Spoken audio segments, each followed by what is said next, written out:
Good morning. Good morning. Giving it some time for us to.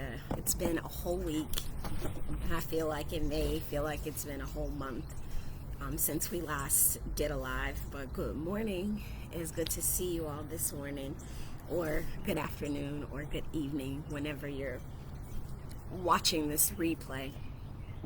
I'm Jackie Glass, Mama, Navy vet, certified doer, and the laced up legislator for the House of Delegates 89th District in Norfolk. I've been getting asked a lot lately, what is your district? Where is that? And so the 89th District, for those of you guys who don't know, covers almost the entire west side of Norfolk, minus the Willoughby, Spitz, upper northern west side of Norfolk, some of central Norfolk where NSU and Ballantyne, where the Croc Center and stuff is, and then it slides its way all the way down to the south side to Berkeley, Compostela Heights area. It's a fairly large district, not the same size, same amount of people thereabouts as every other delegate, but it is truly, every day I say, that it is an honor to serve, and I'm grateful. Good morning, Denise. So glad that you're here, and we're grateful. So that's our district, right? Recognizing that every delegate, there are 100 delegates in the House of Delegates, and there are 8 million people in thereabouts. 8 million people in the Commonwealth, so there's about 80,000 plus or minus 80,000 people in our district. So there's that. Been getting asked that a lot. Secondly, I wanted to take the time today. I really am purpose driven with this Made in Norfolk shirt. I wanted to say happy birthday to Mr. Made. Happy birthday to Amir Driver. He is the owner and operator of Made in Norfolk. His birthday, with the car pass, his birthday was this Saturday. If you guys don't know, part of our shtick is always going to be is how we grow and build capacity, but most importantly, support local businesses. And Amir, it has been an honor to just have our whole family buy into the Made concept, because I believe that it's what he's built is what we're all about. Made stands for make a difference every day, or make a dollar every day. And what we do know is the difference oftentimes it oftentimes takes $1 to make a difference. So I'm happy to be a person that wants to make a difference every day and go get those dollars to help people make $1 every day. But happy birthday to him. If you've not been to Made in Norfolk, it is on Military Highway. It's in the Military Circle shops right out front next to Martin's Cafeteria, in between Martin's Cafeteria and the tire place. But y'all give him a happy birthday. Go get you a Made shirt. It has has all the neighborhoods on the back. So, and even if you're not a resident, let's just support the region, support local business. And there's that. I do want to, since we haven't been here for a little bit, I'll tell you what the week was like. Why did I need to take a week off, and then where we're going to go from here. I so encourage you to drop any questions, comments, or concerns that you have in the chat, as this is ultimately your time. I know that I do a lot of talking, but this is your time to connect, to have conversation and ask the really hard questions. So last week I didn't do any lives because the Friday prior to that I was up in Richmond, and we talked a little bit about why we went up to Richmond, because we had some budget amendments. We were trying to finalize that budget. As many of you guys know, our budget year for the Commonwealth is from July 1st to July 1st. So we have to have a budget in order, or else the government will shut down. I don't know if you guys remember when we had to furlough a lot of, when the federal government didn't, reach a budget, and then everybody ended up, we had government shutdown. Essentially, that would happen to the Commonwealth if we didn't get the budget right, because, folks, if we didn't get it passed and done. folks wouldn't be getting paid. We'd have to furlough, shut down until we got the work done. But that doesn't mean all of our legislative stuff is done, because they're going to send us back August 7th. And that's important to know, because I want you all to truly understand that, like a colleague of mine brought this forth, is there are not often everyday people doing this work. There are some everyday people, right? Like, you know, every delegate isn't a lawyer or a businessman or businesswoman or whatever. Like, there's this idea of what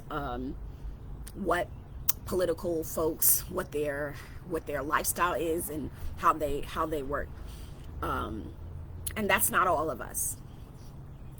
Our session ended, not ended, well, we went into recess and did this budget work on Friday, June 17th. Friday, June 17th just happened to be the last day of school for many of our young people, or the first day after the last day of school. We are going back September 7th. Do you know what that is? Anybody know what September 7th is? Can you think about it? What's September 7th? Or take a guess as to what September 7th could or might be. Let's see. I'm waiting. September 7th is the first day of school. And so when we look at who's in the room and we're making decisions, oftentimes this work isn't built for parents. It isn't built for guardians. It isn't built for people that oftentimes it's not built for people that aren't independently wealthy or have flexible jobs and things like that. It is important. I'm grateful to have a village that allowed me to show up, but it's really sad to miss those moments that I would probably miss the first day of school for my little citizens. And that's not great. But let me say this, is I am still in a season of gratitude of being able to do this work. But I do also heavily recognize that it is important to show up in a way that promotes other folks to show up. So if you're a parent, or have been a parent and understand those things, know that policy and politics haven't been necessarily a participatory venue for us, and that we have to continue to show up. Now, over this past week, it's been a lot happening. I'm gonna pull my notes in. I had to go on a retreat for the statewide party last week, just to sort of pull. Yep, first day of school. You're right. You got it. To sort of pull. To just pull things together and have conversations and meet folks across the state. But in that time, we know that we received a Supreme Court decision. And that may be weighing heavy on some of you all's minds. If I'm to be so candid and honest, when the Supreme Court decision came out about specifically access to abortion, for me, it wasn't my first feeling wasn't anger, but I'd love to hear where you guys were when you received that first. When you guys heard the decision of the Supreme Court, what were your thoughts? What went through your mind? Good morning, Janice. What were your sentiments when you heard the decision? And I'll share mine, but I want to hear what you guys were feeling. It wasn't necessarily anger. I'll say that several things happened as those decisions came down. Miranda rights were weakened, and I know everybody honed in on access to care, to abortion care, but our Miranda rights were limited, meaning like there's a little bit less accountability with making sure that people understand their rights, and that the officers in charge with making sure that they understand their rights do that very thing. That was weakened. Having the ability to gun access was increased. My brain here. There were several other decisions that happened that day, not just not just the striking down of Roe v. Wade, but what I do want to get at the heart of today is that very topic. And I'd love for you guys like to share your thoughts in the comments. I believe that we can all agree that this issue is, with regards to access, is, it is it's a human rights issue. And I think on both sides, people feel like it is a human rights issue, right? I think that's one thing, whether you're far right or far left or sitting in the middle, that this is a human rights thing. And Shar, it feels like the beginning of the implementation of an extreme right-wing agenda. This was a slow burn, right? This was a culmination of things. But what we also have to do is we have to have a little bit of foresight and a little bit of plan. This has been 50 years of work for those folks who believe in life. Here in Virginia, there's actually a woman named Marjorie Dannenfelser, and she's important to know, because when we have things like this, I'll tell you, I don't want to say researcher, but as a person that likes to dig, I want to know who's at the helm and what their thoughts are and what their next steps are. So Marjorie, Marjore, Dannenfelser, Dannenfelser, Marjorie Dannenfelser, who just happens to be the president of what they call the Susan B. Anthony Pro-Life Organization, Foundation, or Fund. She's an anti-abortion lobbyist and is known as the woman who killed Roe, right? She's the woman, right? She's the mastermind behind this.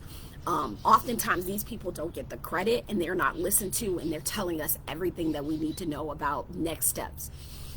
She was quoted as saying that, no other issue is more worthy or carries a more moral weight than equal to that of an unborn child in a womb.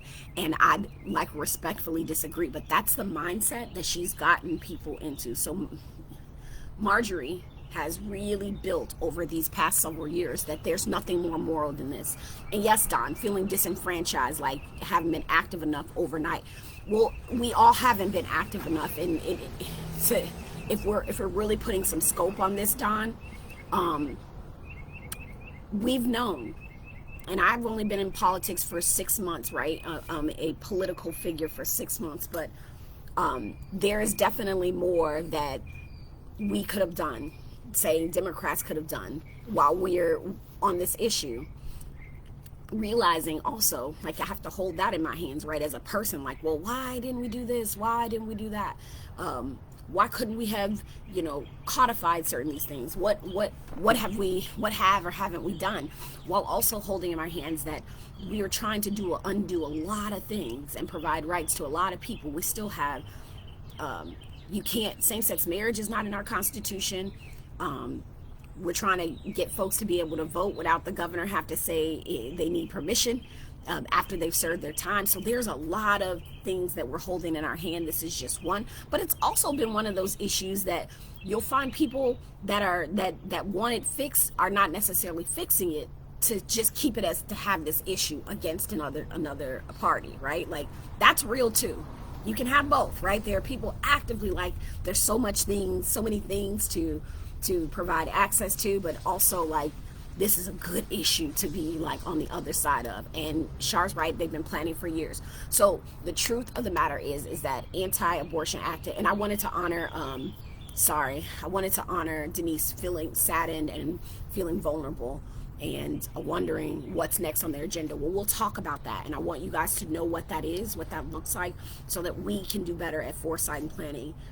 And I personally want to make sure that we have, as we start our summer school, that we Certified Doer Summer School, let me plug that, is that the Certified Doer Summer School is happening this month or next month, where we're going to, this is our policy work group. So if you signed up for policy work groups, we're getting ready to start that work next month. We are calling it the Certified Doers Summer School. We're going to go through the bill process. You're going to get with folks that are in those like-minded areas work towards creating some bills that we're actually going to try and take to Richmond, or take and become, if it's a local thing, if it's a federal thing, we're going to work to make sure that you understand the process so that we can take these things forward, whether it's policy, programs, or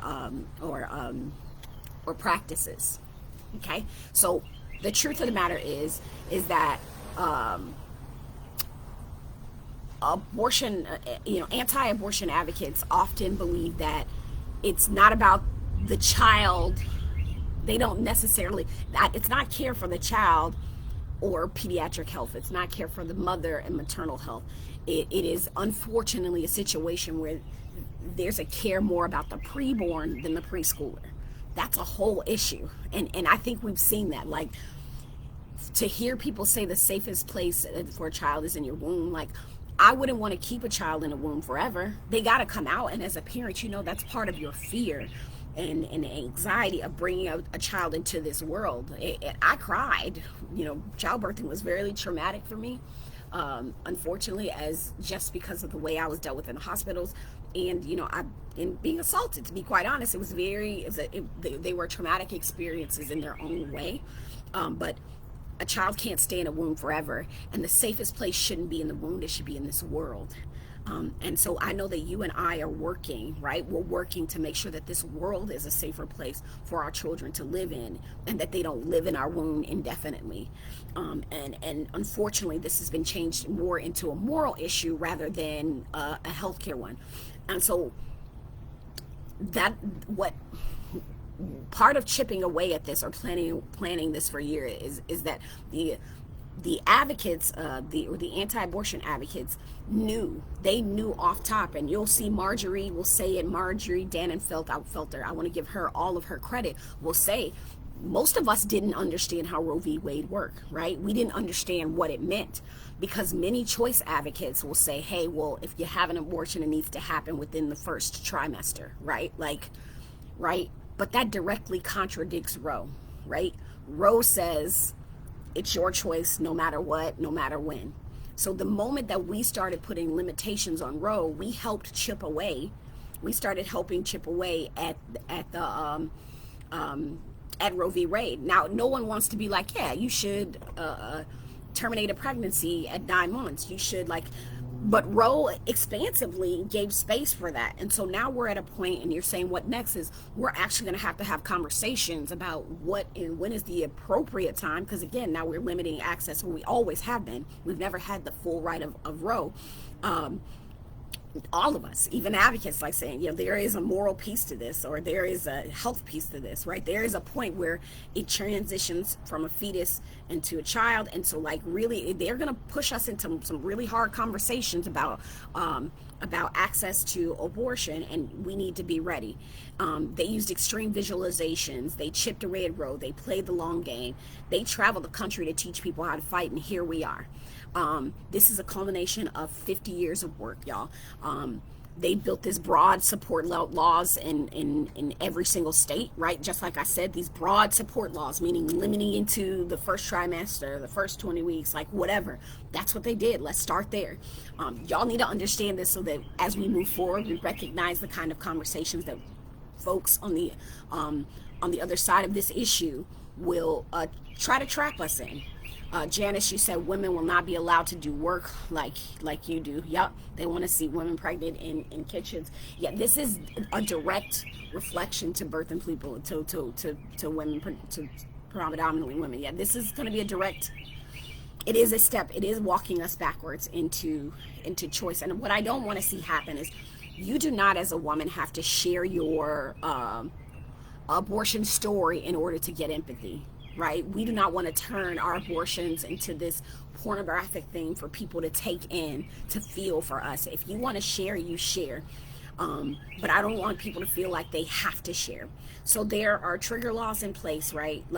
Okay, so they made that happen in 30 different states, and they have this goal of having abortion either limited or completely abolished, or not abolished, am I saying the right word? Limited or eliminated or severely limited in 30 states, and not 30 states, I'm trying to get they have a 4-year plan to pretty much make this nationwide. If y'all don't know, Bruce is crying, right? If you know Bruce, you know Bruce, so we got to let him out. You guys know about the trigger laws. They've already got 26 plus states. Half of the daggum country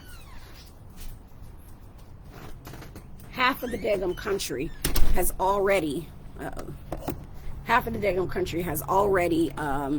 had access to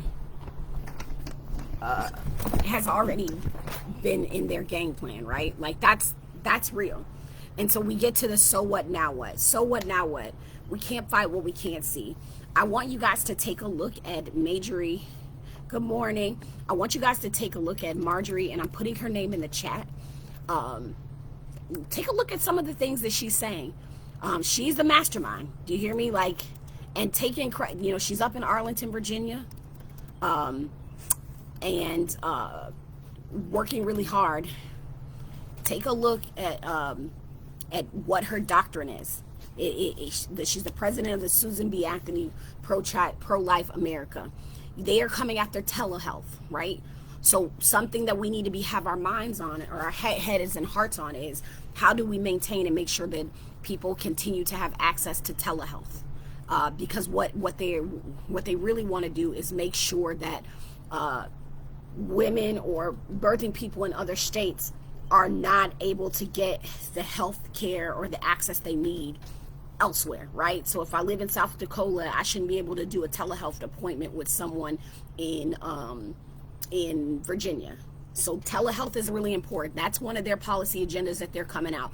And that limiting that access on telehealth is harmful for not just folks looking for access to, to abortion care or maternal care. That's across the board. And so we will make sure that we have solid telehealth laws, telehealth policies and practices. We've got to fight for that, right? We've got to have that. So have telehealth on your agenda. They are coming after Commonwealth's attorneys. We are very fortunate to have a Commonwealth attorney that, no matter your feelings, he is really trying to work hard for the people of Virginia and for the people of Norfolk and make the law right? Like really be careful and really be clear about how he prosecutes, and being transparent and being thoughtful, and not just felonizing people for the sake of felonizing them, and making his Commonwealth's attorneys think about the process that they're doing. If you don't know who our Commonwealth's attorney here in the 89th District or in Norfolk, it's Ramin Fadahi, and I'm going to put Ramin Fadahi. I hope I'm saying that right.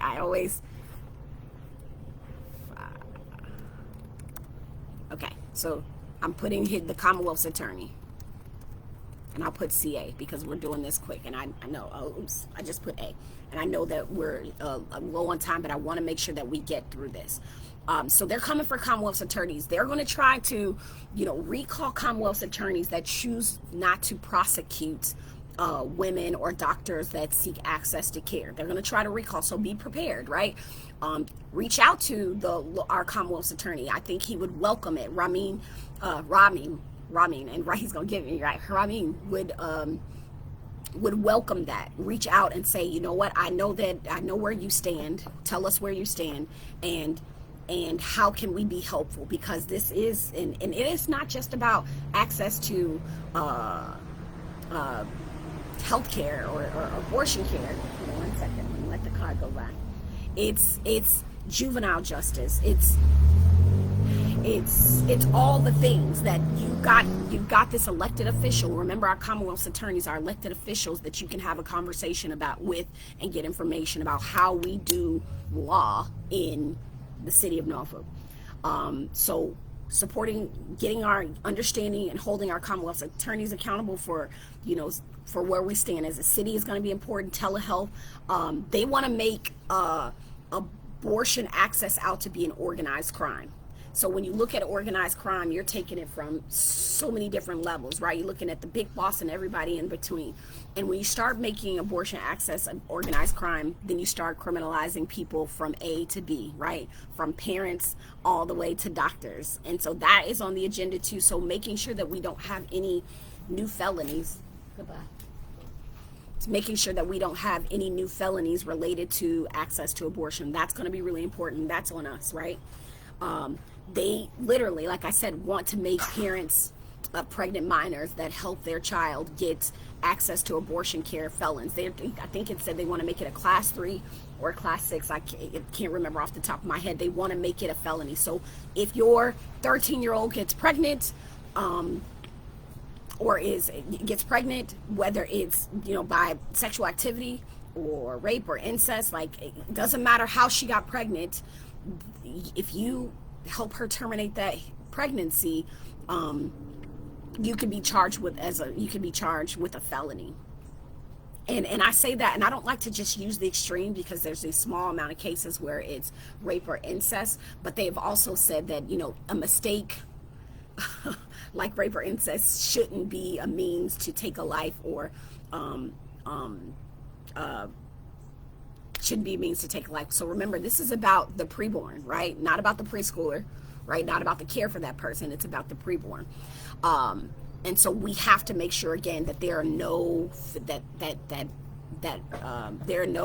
there's no felonies surrounding this particular thing. Shar said we need viable strategies to counter this nonsense during the civil rights era freedom schools. Yes, ma'am. Were established and well constructed a counter that taught an army of grassroots to boots on the ground and mobilize. And that is, we got to plot, plan, strategize, organize, and mobilize. Like, that is where we're at, and that's kind of where we should have been at when we knew this decision was coming, or maybe some years ago. Is like really trying to hold it, and we're trying to hold the line. I am saying this to you all with a clear understanding that this is moving towards states' rights. States' rights is why we got into the Civil War, right? States' rights, understanding, giving states the opportunity to make their own choices. So our state legislators, so our Senate, our House of Delegates, are going to be the last line of defense on this issue. And I can tell you with 100% certainty that in the House of Delegates, if there's any pro-life legislation, it's going to make it through. We do not have the majority. When we go back, and our governor has already said that he's actually told us who exactly is going to carry the legislation that he wants on this issue. So we already know who's going to be doing it. We already know that it's coming, but it's going to make it through the House of Delegates. And I'm just fair warning you all and just getting you prepared for that. When it gets over to the Senate, recognizing that we're in a situation where we are 21-19, meaning 21 people that, actually I'm lying, our House is split party-wise 21-19. However, we do have a Democratic senator that is pro-life, and so potentially if any legislation comes through the Senate, it could end up being a tie vote. And you know what happens when there's a tie vote? Our Lieutenant Governor gets to be the tiebreaker. That is Lieutenant Governor Winsome Sears. And and we all know where she's going to stand on the issue. So we're literally one Senate vote away. If anything makes it out of the Senate, it'll make it out of the House and probably get killed on the Senate side if that one senator votes with the folks who believe that Roe was valid to an extent, right? Because we talked about Roe, and that the women should have an option. If not, next year we could see our whole abortion become the access severely limit in the Commonwealth. And that's not for fake, that's real, that's not to fear monger, but that is the absolute truth. And when that does happen, they want our Attorney General, Jason Miyares, to be the police and the prosecutor on abortion. So yes, while Ramin Falahi, as Denise said, he has no desire to prosecute, they want to enact laws that make it so that our Attorney General is the one that prosecutes. That's real. Yeah. Again, Janice, I said this is about the preborn, not the preschooler. And that's where their heads are, is that if babies could just stay in the womb, just keep you pregnant, keep them in the safest place. We're not trying to make the womb and the outside safe. We just want to keep them in the womb. And that's essentially what's being said, is that the safest place is in the womb. And as you said, yep, the care more children. Yes, it is. I can't disagree with you, Janice, on that. And so knowing that they're writing laws to make it illegal to go elsewhere, they want to start prosecuting companies and all this good stuff. They want to treat going out of state or going elsewhere to get access as comparable to like human trafficking. Yeah, they're going to call it like abortion trafficking or trafficking. This is real. This is real, and this is how they're going to get to prosecute. So we've got to already, on this side, this is more a legislative agenda, because that's what they have right now, is that you and me in 2023 have got to get ourselves in gear, and we've got to get people voting, because it's going to be a really tight race. But I cannot, at this very point, with all honesty and certainty to you all, guarantee what's going to happen in our session in 2023. But we need you all to show up. We need heavy pressure, especially in the districts where we have folks that typically share our values, that stump onto the other side, and maybe folks that don't typically share our values but share them on this one. We've got to get people mobilized, as Shar said. So that first thing is know their plan. And I just mapped out to you their plan, what they want to do. Telehealth, Commonwealth's attorneys, make it organized crimes, felonize parents, make the attorney general, the judge and jury. This is all through legislation, and make it illegal to go elsewhere. Know the plan. Understand the brand. Now, you all, this is not a war of diplomacy. It's a war of attrition, to be quite honest, right? If you're really being honest. Back to their understanding. The brand knew that we were ignorant or not 100% on Roe, which is how they got those. This is how they got to start calling us baby killers, and that's it. Like, they branded us as baby killers because Roe says at any given time you can terminate a pregnancy. And so what we have to understand is that their brand, know this brand, because I don't want you guys to try to logically argue with folks on this that are on the other side of this particular issue, is that they want to incarcerate women in crisis, right? That's a real thing, and we need to hone in on that. They want to put pregnant women or women that make this choice in jail. They want to incarcerate women in crisis. So as we were branded, we need to also brand them. And that is the truth. Right now, based off what we see their agenda is there, if we're just talking about Roe v. Wade and not even talking about the other things that are coming down the road, we're sticking with access to abortion today, and we can talk about the implications of what this means. But they want to incarcerate women in crisis. They want doctors to be afraid to save the lives of dying women. They want them to be afraid. Like, if I turn it, like, that is a real thing, having a doctor be fearful of what to do with a pregnant woman in a crisis or high stress situation. This is about this movement, and we need to say it, and we need to be very clear, because remember, know the brand. They branded all of us as baby killers. All of us. If you would like women to have a choice, you are a baby killer. They want forced birth. This is about forced birth. And that is real. And so we have to understand is that the way they branded theirs and the way we brand this has to be very clear and with intent. You cannot argue or make sense or try to make sense of what is being said. There's already that mindset that there's nothing in between, right? But recognizing what it is that they're doing and saying and calling it what it is. They want to incarcerate women in crisis. They want doctors to have a hard time saving pregnant women's lives or negotiating when it comes time to make those decisions. Am I going to be prosecuted?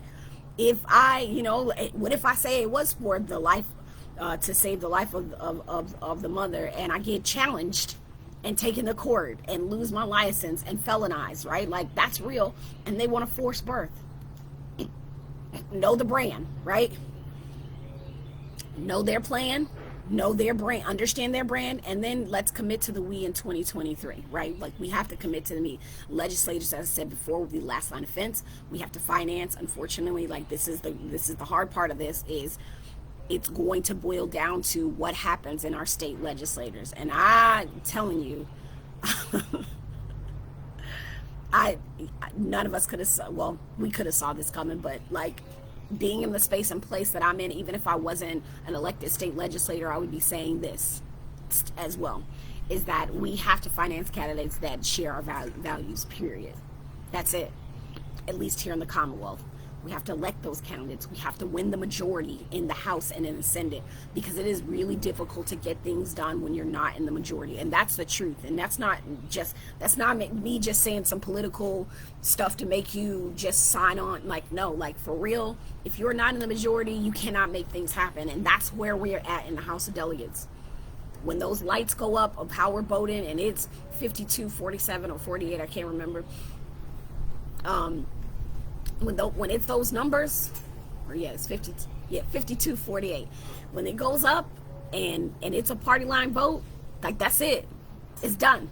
When you're in a committee and like we talked about bills can't make it out of the committee, just even get to a floor vote, we're done. That's real. And if you don't think that Virginia is one of those states where we could very well see some shifts in January, stand by.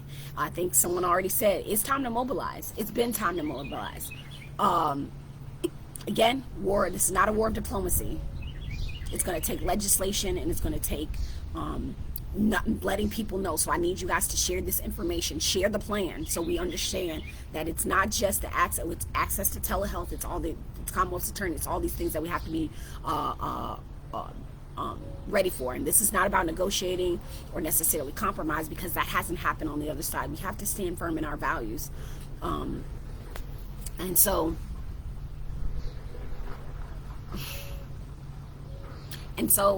how do we get hopeful? In all of this, how do we become hopeful? What I want you all to hold on to is that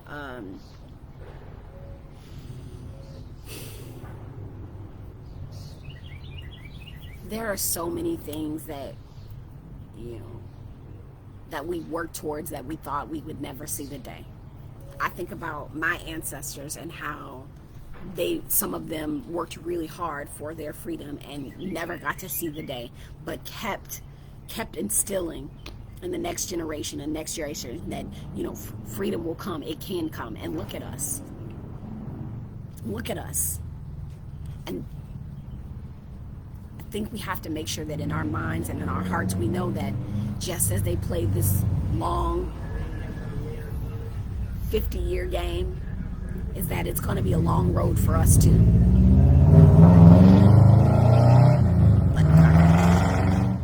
It's going to be a long road for us too. Bush, Trump, those conservative judges were done over three elected presidents. They're going to be there for a minute.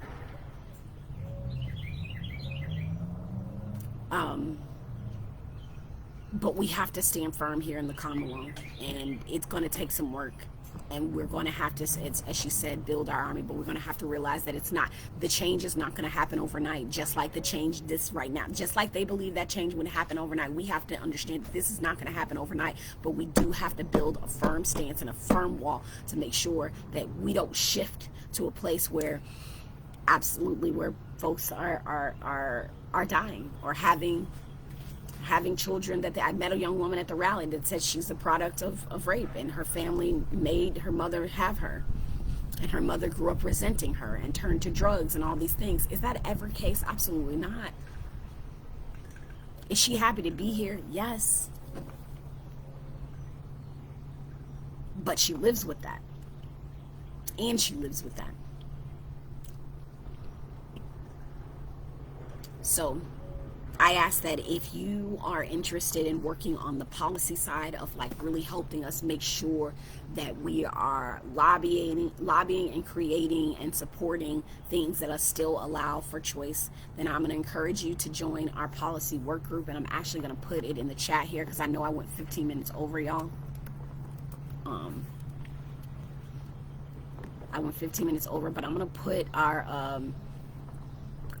put the policy work groups.